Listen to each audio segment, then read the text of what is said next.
Dublin's a really interesting place. I grew up here, I'm born and bred and raised and educated here, and I like to think I know its history and heritage pretty well. Everybody around the world pretty much knows that Ireland went through a pretty tough time, 2008, 9, 10, when there was a pretty bad property crisis here. And as a result, there was a real halt on development and building out of interesting spaces. But what has happened since 2012 has been phenomenal. To really and truly understand the history and heritage of a place, which is what we're really focused on, we have to really ingrain ourselves in those communities. So when we get involved in a particular development, we open up the space to the community, to individuals who are interested in knowing more about what we're doing. We do what we call meanwhile use or worthwhile use, where we open up, we have events, we have opportunities for local entrepreneurs and artists to show their work or even work there full time. We have community days out and showcasing of what we're doing and what we plan to do. But it's not just about us showing them what we're going to do, it's also about gathering what their hopes, fears and dreams are for this particular location and the building and the area and the development as a whole.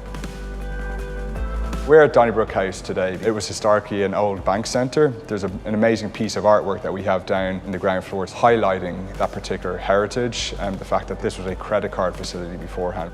So we have three faces which are made up of little credit cards. Those three faces are Dunlop, who invented the tyre, Marconi, the Nobel Prize winning inventor of the radio, and Kavanagh, the famous Irish poet.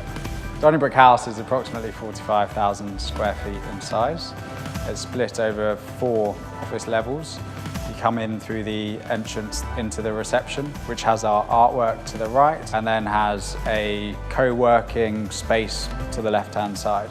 Then we have 4 office floors, and with the smallest on the top floor. We also have roughly 20,000 square foot gym. We also have a cafe space and restaurant space on the ground floor. We've got a real drive at UNI to create places that allow people to work, live and socialise all in the same space.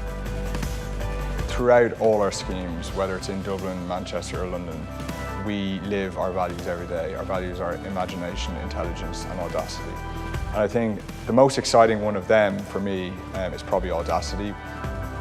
Audacity is trying to do something different, do something new, challenge those accepted norms. And I think that's something that we're driving with in all our schemes throughout UNI, whether it's in the UK or Dublin, but it's something that I think really has potential to really shake up the place. I think in terms of my vision for Dublin over the next 15, 20 years, it's to truly capitalise on where it's come from. It's got the 4 T's in abundance: talent, transport, tolerance and tourism. I think it really needs to capitalise on that, and it's got the spaces to do so. We're currently sitting in D4, but there are other parts in central Dublin which haven't had the historic affluence that it's had afforded to it. But certain parts of Dublin are just so central, so brilliant, so much history and heritage attached to it, that once they got brought to the fore, we can create something that's really special, create new communities and bring those communities that have historically fallen away back to life.